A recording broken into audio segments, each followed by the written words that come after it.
우리 할렐루야 옆 사람 인사하겠습니다. 예수 안에서 축복하고 사랑합니다. 인사하겠습니다.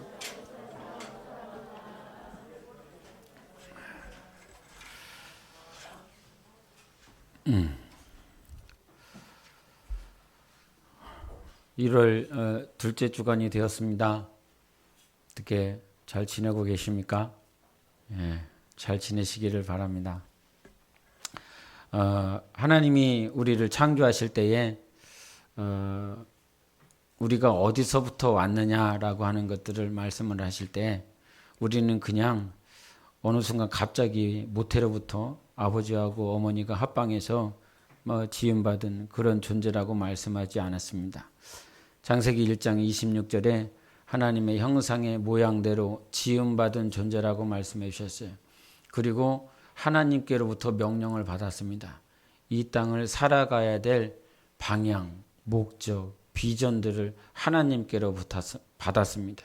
이 땅을 정복하고 지배하고 땅을 충만케 하라라고 말씀하시면서 하나님께로부터 지음을 받았을 뿐만 아니라 이 땅에서 어떻게 살아가야 될지 또한 하나님께로부터 명령을 받은 것입니다.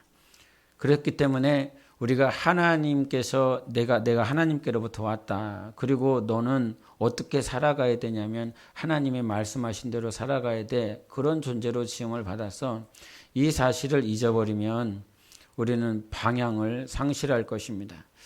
그런데 우리의 최초 인류였던 그 아담이 방향을 잃어버렸죠. 방향을 상실했습니다. 저나 여러분이나 예수 그리스도를 믿고 있지만 방향을 잘 따라가고 있는지는 항상 점검해 봐야 될 바입니다. 예수 그리스도 안에 있음에도 불구하고 처음부터 지금까지 예수 그리스도를 믿지만 그 방향을 상실하지 않고 잃어버리지 않고 제대로 왔는가라고 하는 건 항상 점검해 봐야 될 바예요. 탕자 둘째 아들이 길을 잃은 거지 않습니까? 방향을 잃었잖아요. 어디로 가야 될지를 몰랐습니다. 그럼에도 불구하고 아버지께서 기다려 주시고 아버지께서 사랑해 주시고 은혜를 베풀어 주셨기 때문에 다시 길, 방향을, 목적을 회복할 수 있었습니다. 그것처럼 하나님의 은혜 때문에 방향이 다시 수정이 되고 회복이 되어지고 하나님 때문에 온전한 길을 갈 수 있는 것이지 우리의 수고와 노력으로 인해서 길이 회복되어지는 것이 아니다. 온전한 길을 갈 수 있는 것이 아니다. 최초 인류였었던 그 아담 역시도 그가 방향, 말씀을 잃어버렸지 않습니까? 말씀이 기억나지 않지 않습니까? 지난 한 주간을 살아내면서 우리 목자 모임을 할 때 제가 이런 부탁을 드렸습니다. 헌금을 드리는 것보다 헌물을 하는 것보다 이 순종 봉헌 카드가 많아졌으면 좋겠다. 이 순종 봉헌 카드. 일주일 동안 7일을 사는 데 있어서 하나님께 말씀을 받고 그 말씀을 살아낸 결과가 있었으면 좋겠다. 그런 결과 없는 예배는 그저 오늘 말씀을 듣고 또 찬양하고 기도하겠지만 요게 없는 예배는 그저 오늘 교회에 나와서 예배 드리는 것으로 또 끝날 것인데 삶으로 드려져야 된다. 지난 수요일에 제가 엄청 울었지 않습니까? 단에 올라와 갖고 계속 울었습니다. 근데 찬양 가운데 그날 이게 저희 조혜성이 찬양을 했었는데 그때 찬양을 드리며 내 한 가지 소원이 있어. 내가 다 구하고 싶은 단 한 가지가 있는데 그것이 뭐냐면 주의 아름다움을 보며 성전에서 그 사랑을 노래하고 싶다라고 하는 찬양 가사였습니다. 근데 정말 내가 그러고 있나 이런 생각을 순간 하나님께서 주셨어요. 정말 주님의 아름다움만을 사모하고 있고 바라보고 있나? 내가 성전에 들어가고 싶어서 그 성전에서 주님의 영광을 찬양하고 싶은 사람으로 그러한 심령으로 살아가고 있나?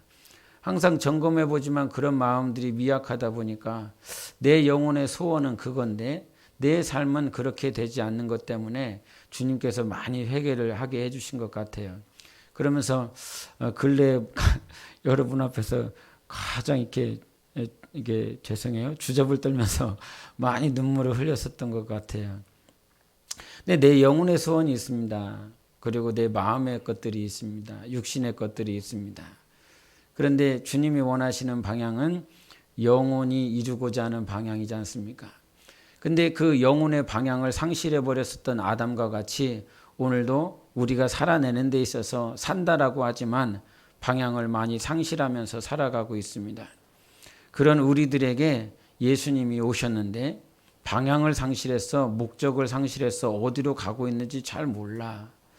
여러분 선장이 어디로 가고 있는지 모른다고 생각을 해보세요. 내가 비행기를 탔는데 그 파일럿이 어디로 가고 있는지를 모르고 막 간다고 생각을 해보세요. 나는 뒤에 있어. 나는 좌석에 앉아서 배든 비행기든 타고 있는데 나를 인도하고 가고 있는 그 사람이 어디로 가고 있는지를 모른다고 생각을 해보세요. 나는 여기로 가겠지. 저마다 배를 타든 비행기를 타든 내가 어느 정도 목적지를 알고 가는 것 아닙니까? 근데 그 목적지를 알고 가고 있는데 나를 인도하는 사람이 목적지가 어딘지를 모르고 가고 있다라고 한다면 우리는 다 멸망할 것입니다. 나 스스로는 목적지가 이쪽으로 가고 있다라고 생각하겠지만 나를 인도해 주는 사람이 그쪽으로 안 가고 있어. 그리고 어디로 가는지 모른대 라고 한다면 그거만큼 기가 막힐 노릇이 없다 이 말이죠. 우리 평생에 사는 날 동안 여러분의 방향이 다시 한번 점검되어지시기를 예수 이름으로 축원합니다. 주님이 이 땅에 오신 이유는 많은 이유가 있습니다. 그럼에도 불구하고 방향을 잃어버린 우리들을 회복시키기 위하여 이 땅에 오신 것입니다. 하나님 없이 살려 하고 말씀 없이 살려 하고 내 뜻대로 내 감정대로 살아가려고 하는 우리들을 회복시키기 위하여 이 땅에 오신 것입니다. 그래서 성경에서 계속 강조하는 단어가 있다면 자유 이 단어를 강조를 합니다. 따라해 보시겠습니까? 자유. 옆 사람에게 말해 보세요. 자유. 예. 예수님이 이 땅에 오신 이유는 우리를 자유케 하시고자 함인 것입니다. 이 말은 무슨 말이냐면 예수 이전에 살았었던 인생들, 예수 없이 사는 인생들, 말씀이 없이 사는 인생들은 뭐가 없다? 자유가 없다는 말입니다. 너희가 내 말에 거하면 참으로 내 제자가 되고 진리를 알지니 진리가 너희를 자유롭게 하리라 말씀해 주셨습니다. 너희가 어디에 거하면? 내 말에 거하면 그랬습니다. 내 말에 거하면 참으로 내 제자가 되고 그때 무엇을 알게 되느냐? 진리가 무엇인 줄을 알게 된다. 진리를 알게 되고 난 다음에 비로소 자유롭게 된다라고 말을 하고 있습니다. 이 말을 들었었던 유대인들이 반문합니다. 우리는 아브라함의 자손이라 남의 종이 된 적이 없거늘 어떻게 우리가 자유롭게 되리라 하느냐. 이런 반문에 예수님께서 죄를 범하는 자마다 죄의 종이라. 종은 영원히 집에 거하지 못하나 아들은 영원히 거하나니 그러므로 아들이 너희를 자유롭게 하면 너희가 참으로 자유롭게 되리라 라고 말씀해 주셨어요. 그렇기 때문에 죄의 종, 유대인들이 하고자 했었던 것은 그겁니다. 우리는 자유하다라고 하는 것이죠. 왜? 아브라함의 자손이니까. 혈통적으로, 유전적으로, 지리적으로 우리는 아브라함의 자손이기 때문에 자유롭다라고 말을 하지만 주님은 그렇게 말씀하시지 않습니다. 너희들이 유대인이기 때문에 아브라함이 너의 조상이기 때문에 너희들이 자유로운 것이 아니라 너희들은 다 죄의 종이라 라고 말씀을 하셨어요. 예수가 없는 자들, 말씀이 없는 자들을 향해서 주님이 정의하신 것입니다. 예수 없는 사람들은 죄의 종이다는 거예요. 말씀이 없는 사람들은 죄의 종이다라고 하는 것입니다. 네가 아무리 너의 백그라운드와 너의 경제적인 상황들, 문화적인 것, 지위적인 것, 지식적인 것, 모든 것들이 다른 사람들보다 더 좋고 화려하고 아름답다라고 할지라도 내 말이 너희 안에 거해야 되고요. 너희가 내 말에 거해야 되는 그 진리가 우리 안에 있을 때 비로소 우리는 자유함을 누리고 하나님 앞에서 죄의 종이 되지 아니한다라고 말씀해 주고 있는 것입니다. 히브리서 2장 14절 15절에 예수님께서 같은 혈과 육으로 이 땅에 오신 것은 죄에 종된 자들, 아브라함의 자손이라고 하는 그 자손들이 있는데 그들은 죽음의 세력을 잡은 자, 곧 마귀를 묘관하시고 죽음의 종노릇 하는 자들을 해방시키고 자유케 하려 함이라고 말씀해 주셨어요. 여러분, 무엇의 종이 되어져 있습니까? 죽음의 종노릇하고 있는 것입니다. 그 죽음의 세력은 누가 잡고 있느냐? 마귀가 잡고 있는 것입니다. 마귀가 죽음을 잡고서 우리를 종되게 했다라고 하는 거예요. 근데 그 마귀의 종에서 우리가 해방받을 수 있는 유일한 길은 예수 그리스도가 오셔야 된다는 사실입니다. 우리가 예수를 믿기 이전에 무엇이 선행되어야 되느냐? 예수 그리스도가 이 땅에 먼저 오셔야 되는 것입니다. 그래서 하나님이 우리에게 보여주신 분은 구원자예요. 우리를 구원하실 분을 우리에게 친히 보여주시고 나타내 주신 것입니다. 그래서 예수 그리스도를 볼 때 우리는 그를 볼 때마다 저만이 나를 구원할 수 있다.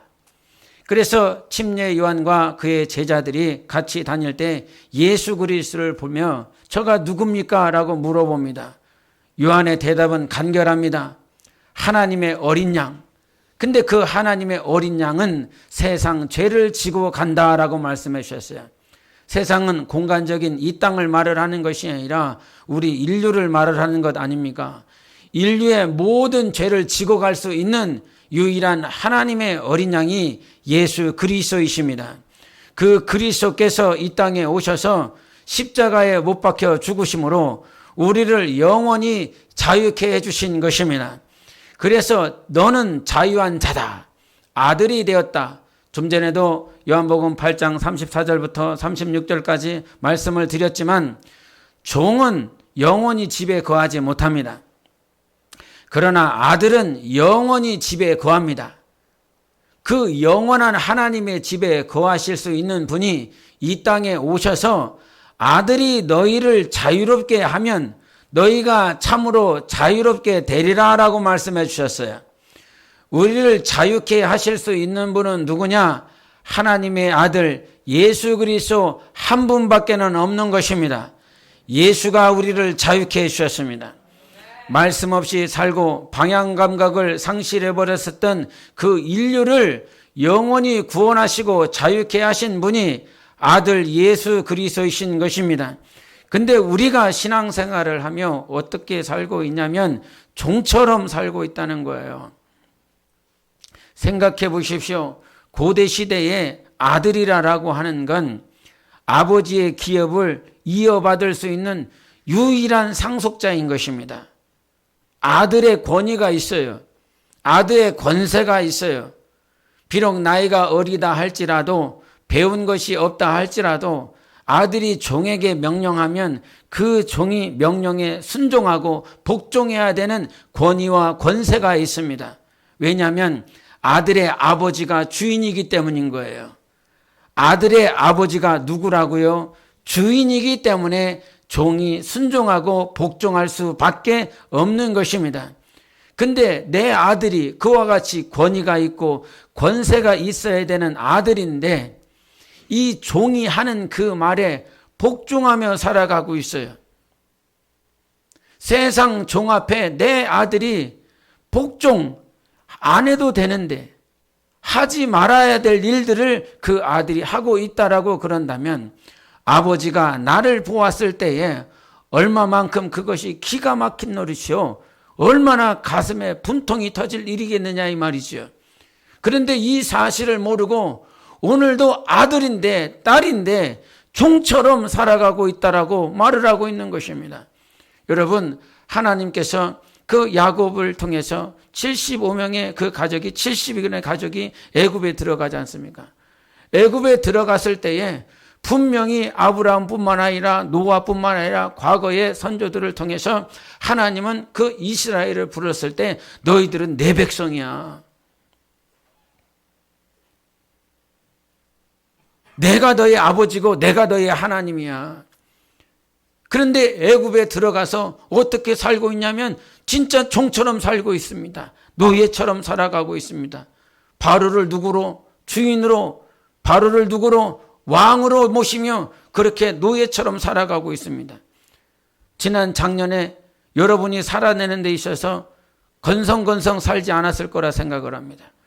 특별히 가정의 가장들은 가족들을 먹여 살려야 되겠기 때문에 힘을 다해서 땀 흘리며 정신 세상에 팔지 않고 어떻게 하면 내 가족들을 먹여 살릴까 몸부림치셨을 것입니다. 작년에 그렇게 힘이 들고 어렵게 평택의 삼성에서 많은 공장 짓고 막 이렇게 한다고 그러더라고요. 근데 거기에서 나가시는 분들 얘기를 들어봤습니다. 또 제가 아시는 분들이 또 거기에 나가서 일 열심히 하시더라고요. 하루에 12시간씩, 많으면 16시간씩, 24시간인데 16시간을 일한다고 하는 그 소리를 듣고 제가 기겁을 했습니다. 그런데 그렇게 막 땀을 흘려가면서 가족들 먹여 살려가면서 이 부산에 있었던 분이 평택에 올라와서 가족들은 저 부산에다가 남겨두고 16시간씩 일을 하면서 그 빚을 갚아가면서 가족들 먹여 살리기 위해서 앞뒤 보지 않고 막 일을 하시는 모양들을 봤어요. 얼마나 힘드실까? 얼마나 고단하실까? 그리고 가족들과 떨어져 있으니 얼마나 외로울까? 외로움과 고단함과 고통스러운 육체의 아픔들을 지난 1년 동안 그는 막 이겨나면서 살았더라고요. 근데 2023년은 윤택해지고 더 좋아지고 더 평탄케 되어지느냐? 그런 소식이 없습니다. 들어보니 2023년도에는 회사채가 53조라는 거예요. 회사채를 상환해야 되는데 회사가 회사라고 하는 이름을 가지고 은행으로부터 빚을, 대출을 받았는데 그것을 2023년에 상환해야 될 액수가 53조라는 거예요. 그 53조를 상환하지 아니하면 그 회사가 다 망한다는 거죠. 파산한다라고 하는 거. 53조면 제가 생각을 해봤어요. 각 회사마다 만약에 매출이 5천억이라고 하는 그 회사가 있다라고 그런다면 100개의 회사가 도산하는 거죠. 파산되는 거예요. 5천억 되는 매출을 만약에 500억이던데 하면 이게 1000개 되는 회사인 거죠.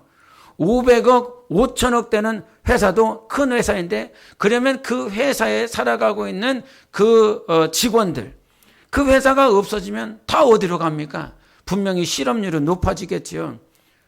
어떤 분들은 지금 뭐 대출을 갚기 위해서 한 달에 금리가 올라갔고 20만 원에서 30만 원까지 더 내야 된다라고 하는 거예요. 자영업자들은 살 길이 없대요. 그래서 이 어떤 이렇게 자영업자들이 일하시는 분들 그런 상가 쪽에 가보면 임대라고 하는 것들이 굉장히 많이 있습니다. 천안뿐이겠습니까? 경기권, 수도권 널려 있는 것이 임대, 상가 그런 많은 것들을 이렇게 내걸고 있습니다. 쉽지 않죠. 그런데 지금 우리가 무엇에 매여 있고 있냐면 세상의 바로 밑에서 어떻게 하면 살아낼까를 생각하고 있다는 거예요. 들리십니까? 지금 애굽이라고 하는 사망의 권세 앞에, 사망의 시스템 앞에서 내가 이 사망의 시스템 앞에서 어떻게 하면 살아낼까를 생각하고 있다 이 말이죠. 무엇을 잃어버렸냐면 정체성을 잃어버렸어요. 내가 어디로부터 왔는지, 어디로 가야 되는지 그 방향과 목적을 잃어버렸다라고 하는 것이에요. 말씀을 잃어버렸어요.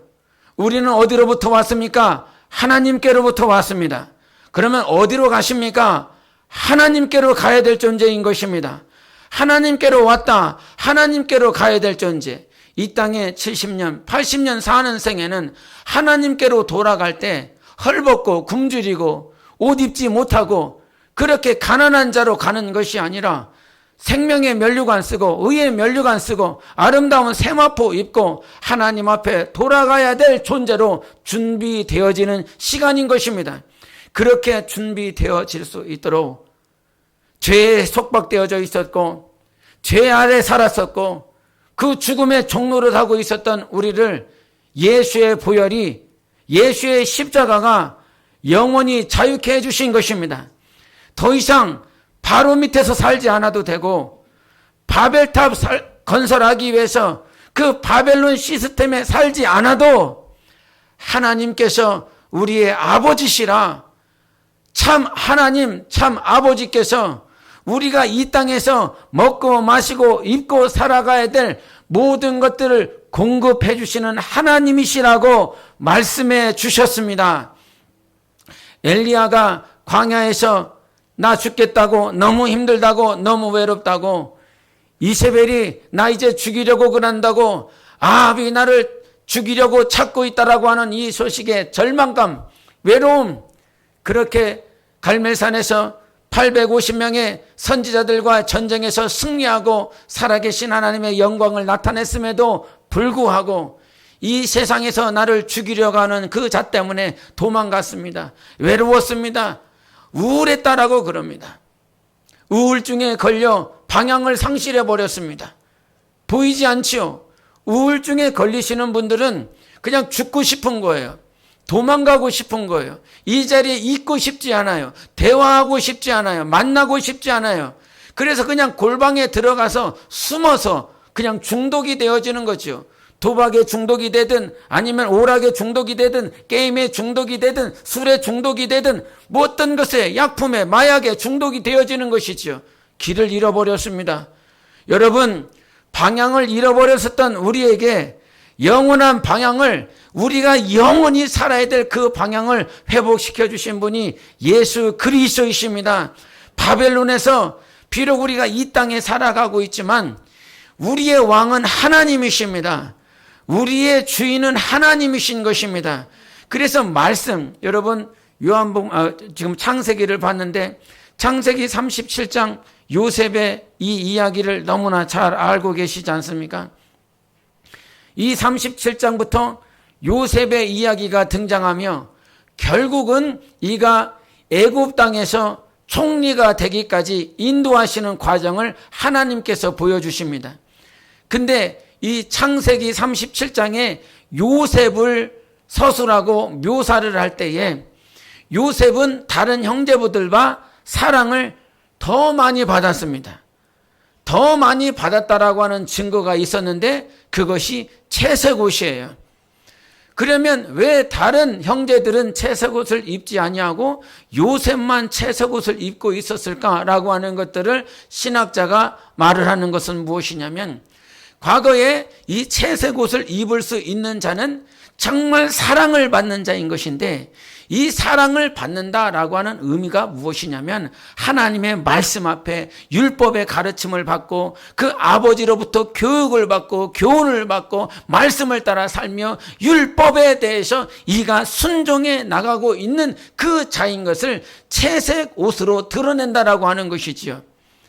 여러분, 우리도 하나님 앞에 섰을 때에 어린 양의 혼인잔치에 들어갈 때에 어린 양을 맞이할 만한 세마포, 이것이 무엇이라고 말씀하십니까? 바로 옳은 행실이라고 말씀해 주셨습니다. 사람들이 칭찬하는 행실이 아니라 우리가 세마포를 준비하는 건 말씀을 따라 순종하고 그 말씀이 기준이 되어 살아갈 때에 우리 영혼의 세마포를 준비하는 것입니다. 마찬가지로 이 요셉도 그가 채색옷을 입을 수 있었던 것은 아버지의 가르침을 따라 그 옷을 입고 살아가는 존재라고 하는 것이지요. 그런데 놀라운 것은 말씀 앞에 순종하며 살아가는 그에게 다른 11명의 형제들에게 없는 것, 오직 채색옷을 입은 자에게 하나님께서 복으로 주신 것이 있는데 그것은 꿈이라는 것입니다. 말씀 가지고 살아가는 것이 힘이 들고 어렵지만 말씀의 채색옷을 입고 살아가는 자에게 하나님께서 꿈을 주십니다. 그 꿈을 주셔서 이 꿈을 이루시는 하나님을 우리에게 보여주신다는 사실인 것이지요. 그런데 지금 여러분은 꿈이 있으십니까? 여러분, 꿈은 하나님이 주시는 것입니다.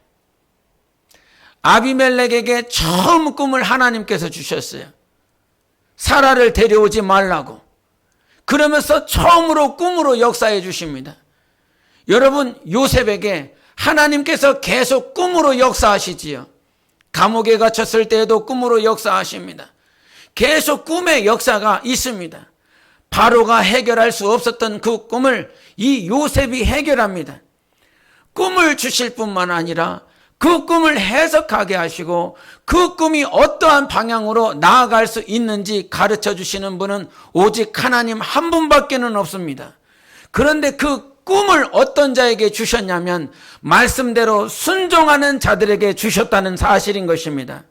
11명의 형제가 야곱이라고 하는 그 아버지 밑에서 같은 공간, 같은 시간을 보내고 있지만 오직 꿈을 받을 수 있는 자는 말씀 앞에 순종하는 자인 것입니다. 여러분, 그런데 우리에게 꿈이 있습니까? 사명이 있습니까? 비전이 있습니까? 내가 어떻게 살아야 되겠구나. 내 삶을 하나님 앞에 어떻게 드려야 되겠구나. 이 꿈이 없어져 버렸습니다. 그저 획일적인 저 사람이 대학 가니까 나도 대학 가는 것이요. 저 사람이 직장 가니까 나도 직장을 가는 것이요. 저 사람이 저렇게 사니까 나도 이렇게 사는 것이요. 왜요? 바벨론 시스템 안에서, 애굽의 시스템 안에서 다 그렇게 살고 있으니까 그렇게 살려고 하는 것입니다. 그런데 여러분, 우리는 하나님의 자녀인 것입니다. 바로의 종이 아닙니다. 하나님의 자녀, 하나님의 아들, 하나님의 딸로 부름을 받았습니다.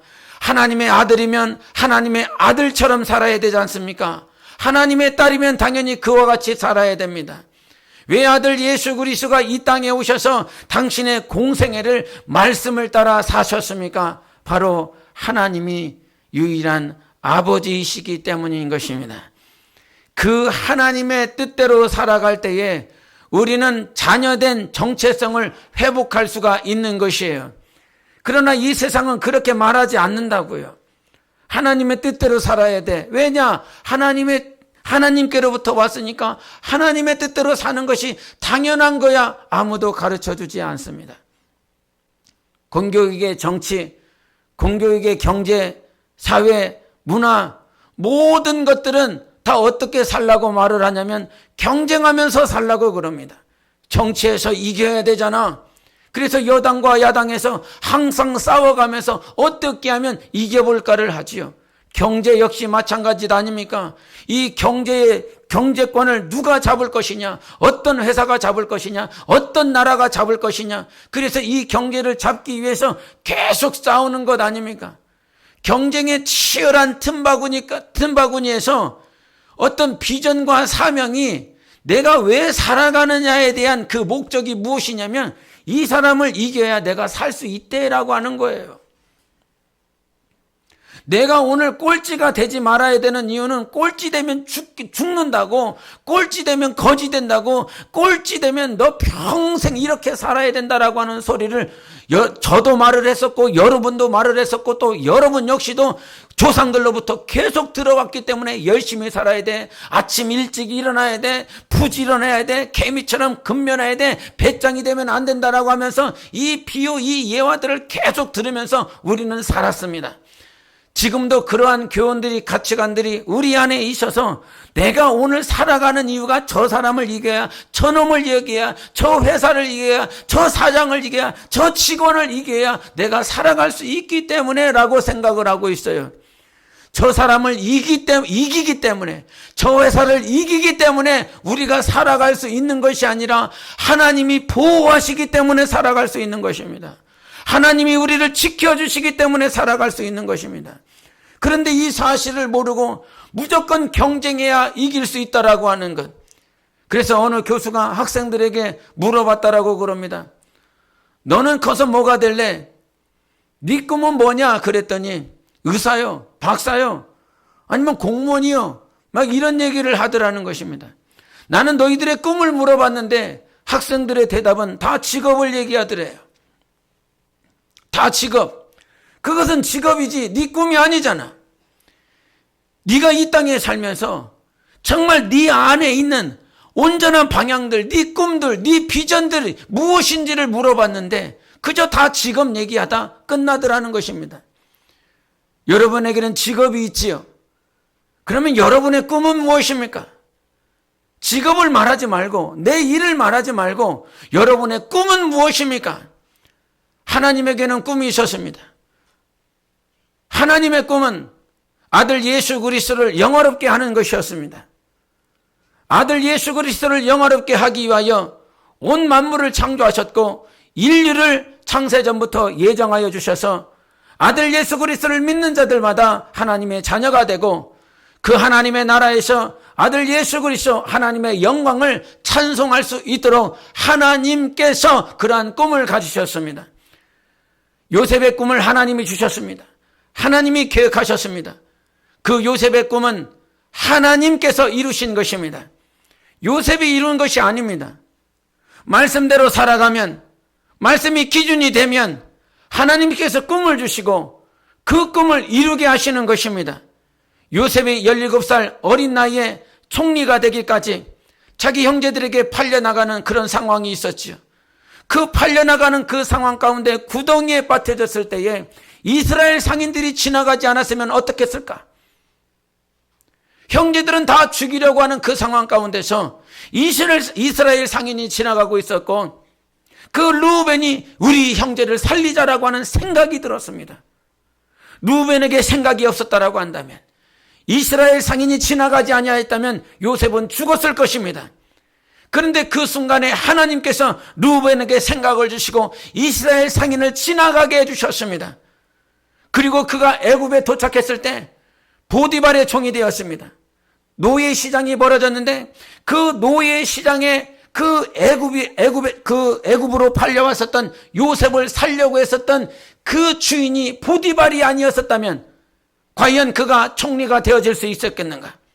노예 시장에 팔려지고 하는 그날 그 시각에 요셉은 있었고 보디발은 찾아왔고 그 보디발이 요셉을 샀습니다. 다른 사람이 사갈 수도 있었잖아요.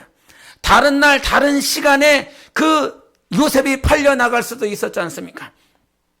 그런데 하나님은 보디발과 요셉의 만남을 예비하신 것이죠. 그가 감옥에 갇혔을 때에 술을 맡은 자와 떡 굽는 자가 그 신하가 있었습니다. 그 두 신하를 만나지 아니하였다면, 그 두 사람이 꿈을 꾸지 않았다면 꿈 해석할 이유가 없지 않습니까? 그리고 그 꿈대로 이루어지지 않았다면 신하가 복권되지 아니했을 것이요, 그 복권된 신하가 요셉이 누군지도 알지 못했을 것입니다. 시간이 지나서 바로가 꿈을 꿨습니다. 그리고 나서 복권된 그 신하가 내가 감옥에 갇혔을 때에 요셉이라고 하는 인물이 내 꿈을 해석해 줬나라고 그러면서 요셉을 생각나게 해주십니다. 여러분, 17세서부터 13년이 지나 30세에 이르기까지 하나님께서 그에게 꿈을 주시고 그 꿈이 이루어질 때마다 하나님께서는 예비하시고 인도하시는 환경을 통해서 그 요셉을 세워나가 주신 것입니다. 요셉이 한 것이 아니라 그 말씀대로 살아가려고 하는 자들에게 하나님은 꿈을 주시고 그 꿈을 이루시는 하나님이신 것입니다. 어느 것 하나도 우연이 없었다. 그 불순종하며 살아가고 있었던 하나님의 말씀을 받아 정말 그 다메섹에 가서 니느웨에 가서 말씀을 전해야 됐었던 요나 역시도 마찬가지 아닙니까? 불순종했어요. 하나님의 말씀을 들었음에도 불구하고 그는 니느웨로 가지 않아야했습니다. 그가 가려고 했었던 그때에 풍랑이 불었습니다. 그 배가 파손하게 생겼습니다. 왜 그때 파손할 만큼 그렇게 풍랑이 일어야 되는 것입니까? 그리고 그 시의 선원들이 그 요나를 그 배로 던져버립니다.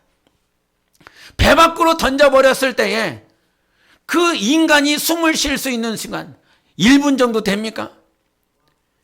그 바다에 빠져서 풍랑이 일었다고 생각을 해보십시오. 파도가 얼마만큼 높이 쳤겠습니까?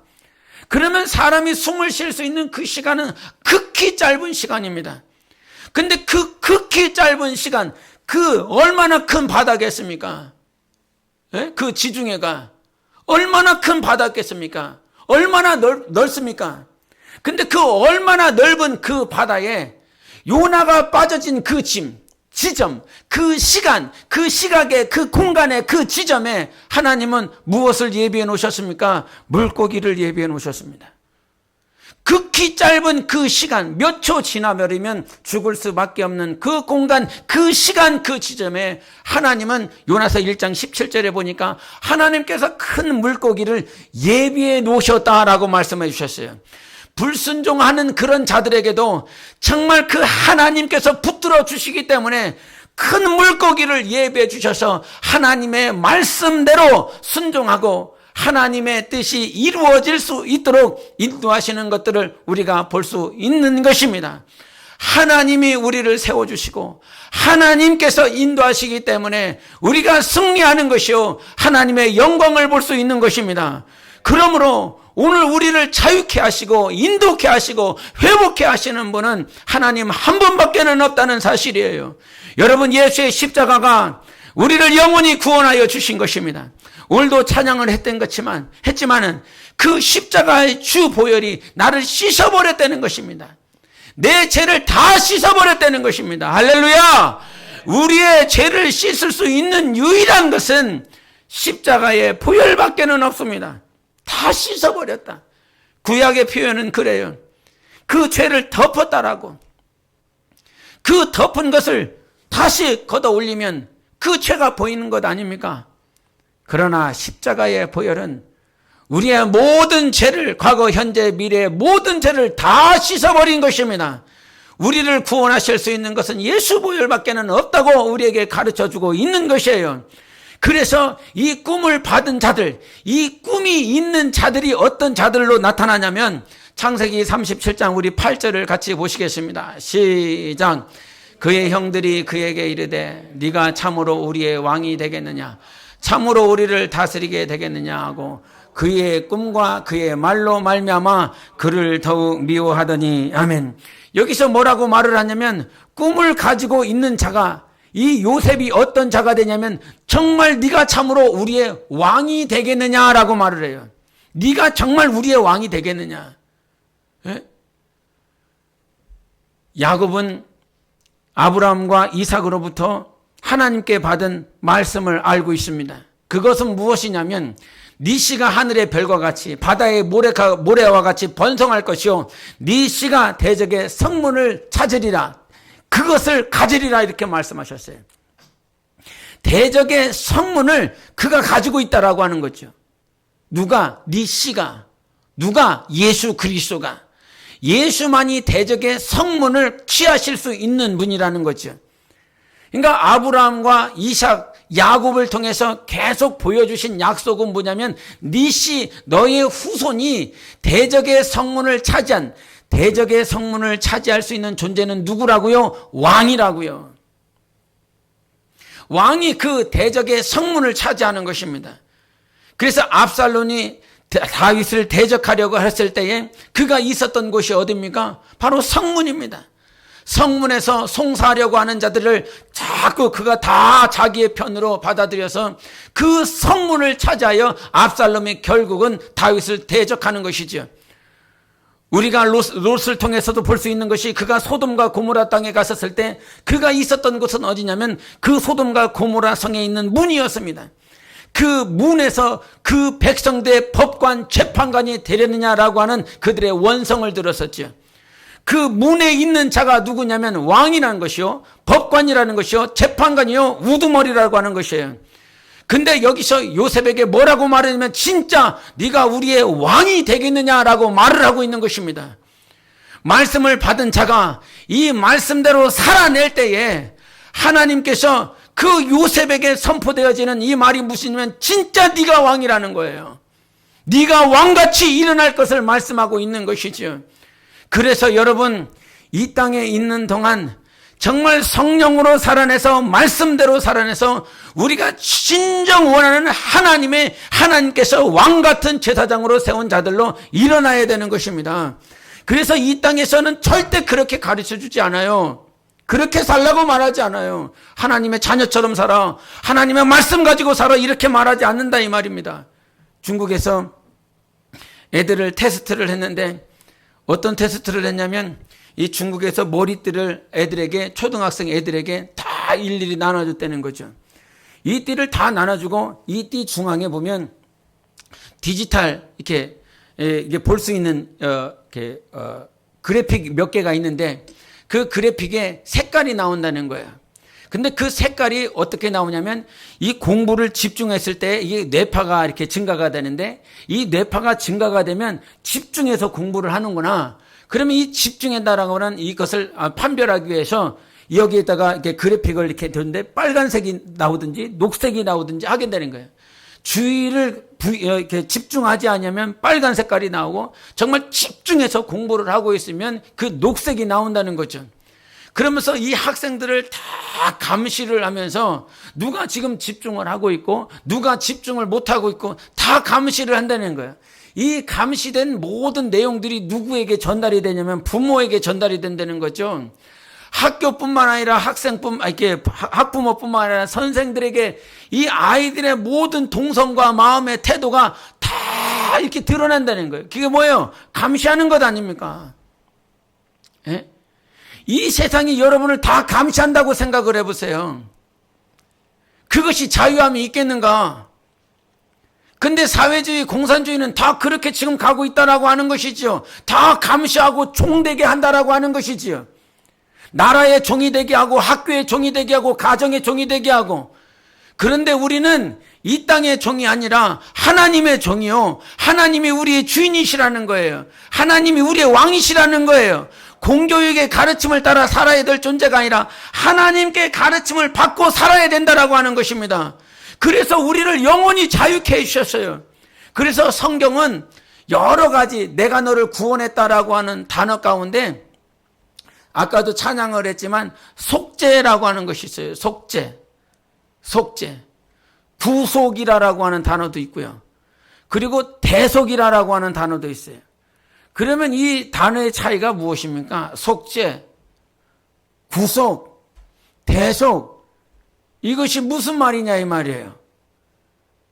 근데 대속이라는 말은 여러분 이해할 수 있겠지요. 대속. 대신하는 것 아닙니까? 이걸 속죄한다라고 하는 것, 용서해 준다라고 하는 것을 어떻게 대신 용서해 준다는 거예요. 대신 속죄해 준다는 거예요. 우리에게 반드시 무엇이 필요하냐면 대속이 필요한 존재들이에요. 우리는 우리의 죄를 스스로 담당할 수 없어요. 과거의 우리의 죄악들을 우리는 스스로 감당할 수 없기 때문에 아들 예수 그리스도가 오신 것입니다. 그래서 베드로전서 1장 18절 19절에 우리는 은과 금으로 말미암아 죄가 없다라고 그렇게 된 것이 아니라 어린 양의 보혈로 어린 양의 피로 말미암아 우리는 속죄를 받았다는 거예요. 구속을 받았다는 거예요. 뭐가? 어린 양의 피가, 어린 양의 보혈이 우리를 대속했다라고 하는 것입니다. 그래서 반드시 속죄하는 데 있어서는 이 대속해야 될 존재가 필요해. 대속해야 될 것이 필요하다 이 말이죠. 근데 이 대속할 수 있는 그 능력이 다른 것에 있지 않냐고 어린 양의 피에 있는 것입니다. 어린 양의 보혈에 있는 것입니다. 그 보혈이 여러분 영혼을 완전히 대속해 주신 것이에요.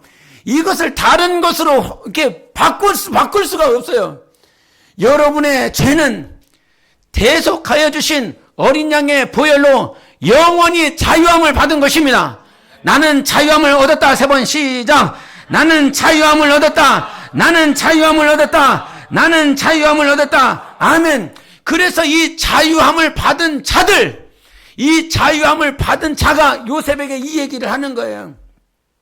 말씀을 따라 살아나가고 있고 그 말씀 가운데 막 고난을 받는 것 같아. 막 형제들에게 팔려가고 감옥에 있고만은 고난과 고통을 받는 것 같아. 그런데 이 요셉을 향해서 주님이 뭐라고 말하냐면 요셉아 너는 형통한 자야 라고 말해줘요. 예? 창세기 39장 2절 3절에 요셉은 형통함을 얻었더라. 형통한 자라고 계속 가르쳐주고 있어요. 이 세상에서 말씀을 따라 살아가고 있는 것이 때로는 감옥에 갇혀야 될 상황도 있고 때로는 팔려나가야 될 상황도 있는 것 같은데 하나님은 뭐라고 말씀하시냐? 너는 형통한 자야 라고 가르쳐주고 있는 것입니다. 여러분 우리 심령이 형통합니까?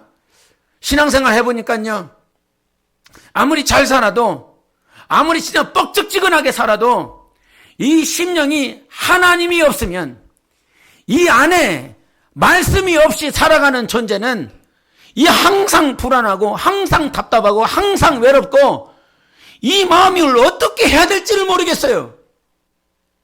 이 마음을 나이는 들어가고 있고 성인이 된 것 같고 뭐 다른 사람에게는 스승인 것 같고 다른 사람은 나를 존경한다 그러고 다른 사람은 나를 사랑한다고 그러는데 내 안에는 하나님이 없으면 나는 허수아비인 거예요.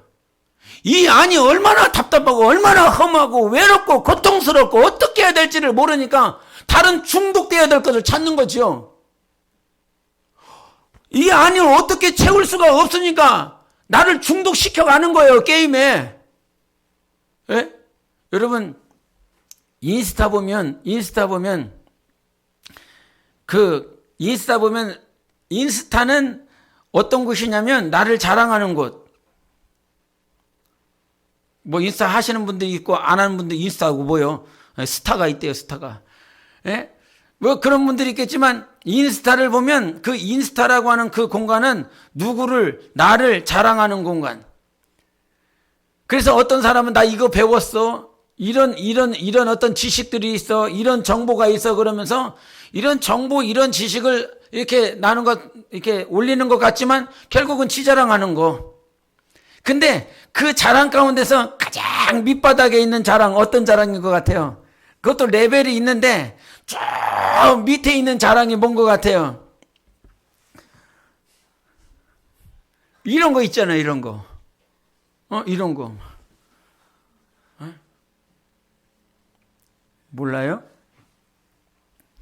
막 우통 까디비서 까놓고 막 이렇게 하는 거죠. 막 자기 근육 있다고, 막 이렇게 막 알통 있다고, 이두박근 있다고, 막 이거 왕자 있다고, 왕자 있으면 뭐야? 예? 이거 막 자랑하는 거잖아요. 예? 남자는 이거 자랑하고 여자는 이거 자랑하고. 예? 어떻게 하면 이 허리가 짤록 들어가는가? 이거 자랑하는 거예요. 그래갖고 옛날에 그거 올리면 어떻게 돼요? 아버지한테 맞아 죽는 거죠. 예? 내 딸이 사진을 찍어갖고 학교에다가 나 이렇게 몸매가 좋아 그러면 어떻게 되는 거예요? 학교에서 대학 당하는 거죠. 근데 요즘은 서스럼없이 이렇게 하고 이렇게 하고 이게 가장 밑에 있는 육신의 자랑, 안목의 자랑, 이생의 자랑을 막 하고 있는 거예요. 근데 어떤 사람들은 그나마 좀 혼적인 지식, 정보 이거를 막 자랑하고 있어. 나 이만큼 많이 한다고 이만큼 잘한다고 그러고 있어요. 예? 근데 이것들을 계속 하고 있는 거예요. 지금 세상에서 자랑할 게 없는 거죠. 이거밖에는 없는 거예요. 얼마만큼 세상에서 자기가 자존감이 없으면 누군가로부터 인정받고 싶고 누군가로부터 칭찬받고 싶고 자기의 자존감이 올라가고 싶고 하는데 그것들을 발산할 곳이 없어. 그러니까 어느 한쪽 구석으로 자꾸 들어가는 거죠. 나 게임 엄청 잘한다고. 게임에 중독이 됐어요. 몸 관리하는데 중독이 됐어요. 다 뭔가에 중독이 되어져서 정말 내가 살아내야 될 방향들은 다 잊어버리고 한쪽 구석에 박혀갖고 숨어 지내며 그렇게 살고 있더라 이 말입니다. 하나님은 우리를 빛의 자녀라고 말씀해 주셨습니다. 어두움 가운데 빛을 발할 수 있는 유일한 기관이 있고 유일한 존재가 있는데 그것이 교회고 그것이 하나님의 딸이요 하나님의 자녀들이라고 그랬습니다. 빛의 자녀이기 때문에 어둠 가운데 빛을 비추는 존재가 되어야지 어둠 가운데 숨어있는 존재가 되면 안 된다는 것이죠. 그래서 여러분 이 땅에 하나님께서 우리를 영원히 구원했다는 사실을 자유케 하셨다는 이 사실을 성령으로 믿으시기를 예수 이름으로 축원합니다. 우리는 자유함을 얻은 자인 것입니다. 빛의 자녀인 것이냐 말이죠. 세상에 그렇게 자랑할 것이 없습니까? 그렇게 자랑할 것이 없습니까? 사도 바울이요 정말 끄트머리에 한 말이 있었습니다. 내가 자랑할 수 있는 유일한 것은 십자가밖에 없다라고 말을 했습니다. 이 사람이 멍청해서 그렇습니까? 이 사람이 무지해서 그렇습니까? 이 사람이 배운 것이 없어서 그럽니까? 이 사람이 혈통적으로 천하기 때문입니까? 그렇지 않지 않습니까? 이 사람이 가진 것이 많고 배운 것이 많고 능력도 많고 하나님의 뜻대로 순종하며 많은 업적들을 나눴지만 자기가 한 일들, 한 업적들 그런 거 자랑할 게 하나도 없다는 거예요. 오직 십자가가 그분 평생의 자랑이었습니다. 여러분, 우리 평생에 자랑해야 될 것이 하나님인 것입니다. 십자가인 것입니다. 그리고 자랑해야 될 것이 뭐가 있냐면 나 구원받았다는 것입니다. 나 자유함을 얻었다라고 하는 것입니다. 지금 우리의 살고 있는 모양이 어느 순간 자기 자신을 올가매는 그런 모양이 돼버렸어요. 나는 이 모양으로 살아가고 있다고. 우리 가정의 경제는, 우리 가정의 자녀들의 모양들은, 비전들은 이렇다라고 그러면서 어느 순간 저 밑바닥에 자존감 하나도 없이 이 자존감이 사라지다 보니까 자존감은 하나님이 주시는 거예요. 그러니까 뭐 어떤 집회나 말씀을 듣고 성령이 막 터치해주고 감동해주고 성령께서 막 기름을 부어주시면 갑자기 뛰기 시작합니다. 이놈이. 예? 좀 전까지만 해도 막 주눅 들고 막 뭘 해야 될지를 모르고 막 나는 쓰레기라고 나는 뭐 이런 놈이라고 했었던 놈이 갑자기 말씀 듣고 예수 보혈 성령으로 기름 부음을 받더니 이놈이 갑자기 뛰기 시작하면서 손을 들어 찬양을 하고 막 난리 법석을 띄워. 우리를 바꿔주실 수 있는 분은 하나님 한 분밖에는 없는 것입니다. 예수의 보혈밖에는 없는 것입니다. 그것이 우리를 이미 구원해 주셨고 자유케 해주셨다라고 말씀해 주셨어요. 주님이 여러분을 자유케 해주신 것입니다. 그런데 자기의 모양 가지고 자기의 상황 가지고 우리는 어느 순간 자존감 다 사라져버리고 주님은 계속 말씀하세요. 너 하나님의 자녀라고. 저 하나님의 나라를 상속받아야 될 자라고. 이것을 계속 말씀을 해주고 있는데도 불구하고 이 땅에 있는 자기의 모양 가지고 조금 못 배웠다고. 이 옷이 아주 그렇다고. 나 이거 지금 몇 년째 입는지 몰라 이거. 예? 옷 입어서 잘난 것이 아니라 심령이 살아나는 사람은 저 사람이 생명력이 있구나라는 걸 다른 사람이 다 알아요. 옷을 아무리 잘 입어봐. 그 사람에게 생기가 없어. 잘 입어봐. 그게 무슨 소용이 있는지. 여러분, 우리 안에 생명이 있어야 되는 것입니다. 우리 안에 정말 자존감이 예수의 보혈과 예수께서 우리의 정체성을 확인시켜 주셨기 때문에 네가 하나님의 자녀라고. 바로의 종이 아니라고, 사장의 종이 아니라고, 하나님이 아버지이고 아버지가 우리를 자녀라 했었던 그러한 존재라고 가르쳐주고 있습니다. 이 땅에 있는 동안 하나님께서 정말 여러분에게 꿈을 주시기를 원해요. 할렐루야. 정말 근데 그 꿈은 누구에게 주신다고요? 들었어 안 들었어? 말씀 가지고 살아가는 자들에게 마침내 꿈이 이루어지게 꿈을 주신다 이 말이에요. 하나하나 말씀이 어렵지만 순종해 나가는 자들에게 하나님이 꿈을 주신다고요. 어제 우리 재정고사님이 그 2022년도 재정 총 결산해갖고 오셨더라고요. 여러분, 우리 교회 1년 재정이 어느 정도 될 것 같아요? 네? 1년 재정이 어느 정도 될 것 같아요?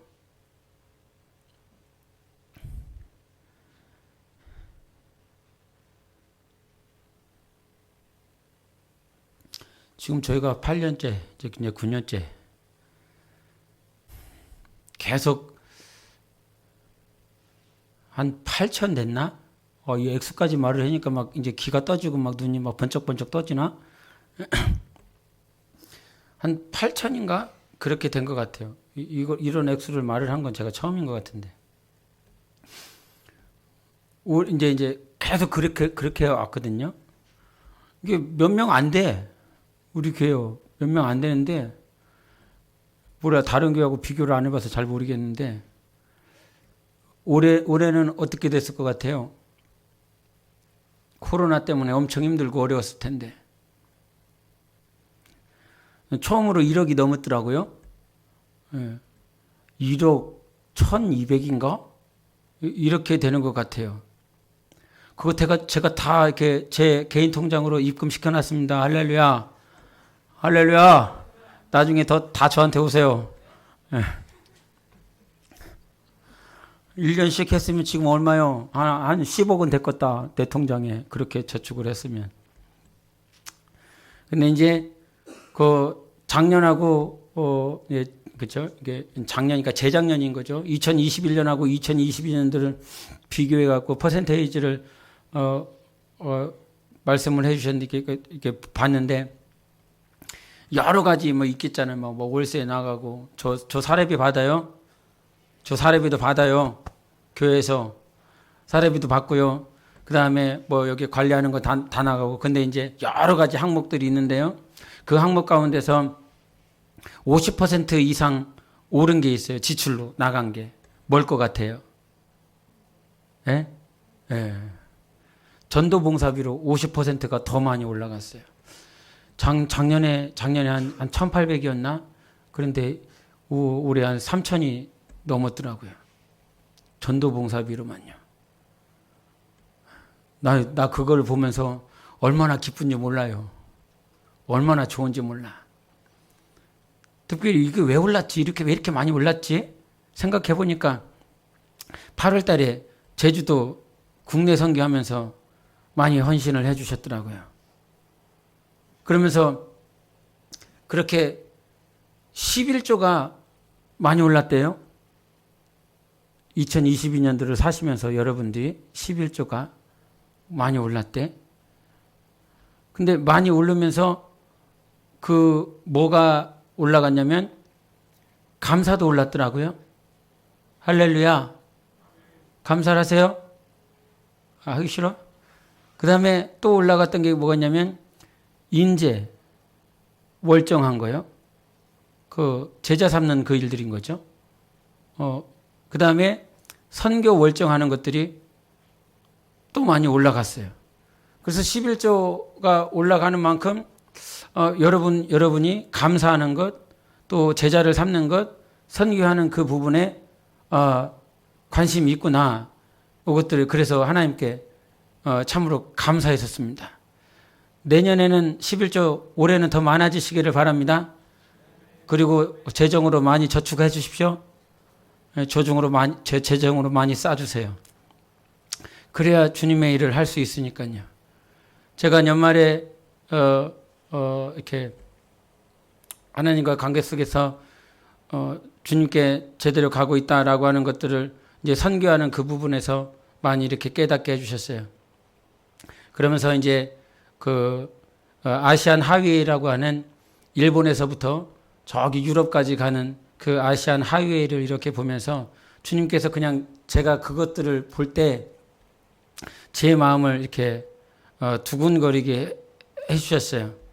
그래서 아시안 하이웨이가 이제 한국에서부터 거의 기점은 한국이에요. 아직 일본과 한국이 해저 터널이 연결이 되지 않았기 때문에 일본 놈들이 말을 잘 들어야 해저 터널을 우리가 연결해 주는 거거든요. 우리가 권세예요. 우리가 권세. 니들 잘 안 보이면 이거 연결 안 해줘. 그렇게 되는 건데. 근데 이제 그거 한번 지도 한번 보여줄래요? 지도 보여줄 저 밑으로 가는 게 지도 보이시죠? 안 보이세요? 지도 보이면 저 밑에 게 뭐냐면 아시안 하이웨이 1번이에요. AH1이라고. 아시안 하이웨이 AH1. 그 위쪽으로 가는 게 6번이고요. 근데 1번을 보면 우리가 어디로 가냐면 부산에서 서울 갔다가 평양 갔다가 북경 갔다가 하노이 갔다가 저기 캄보디아, 태국, 미얀마, 앙공 갔다가 방글라데시, 인도, 파키스탄, 아프가니스탄, 이란, 터키, 저 불가리아까지 한 방에 갈 수 있어요. 어디만 연결이 되면 서울하고 평양만 연결이 되면 이거 열릴까요? 안 열릴까요? 반드시 열립니다. 근데 마음 가운데 이제 여러 공부를 하면서 멀지 않았다는 생각을 하나님께서 이렇게 주시고 또 이렇게 듣게 해주셨어요. 멀지 않았다. 그러면 저거를 들으면서 그럼 나는 뭘 준비해야 되냐?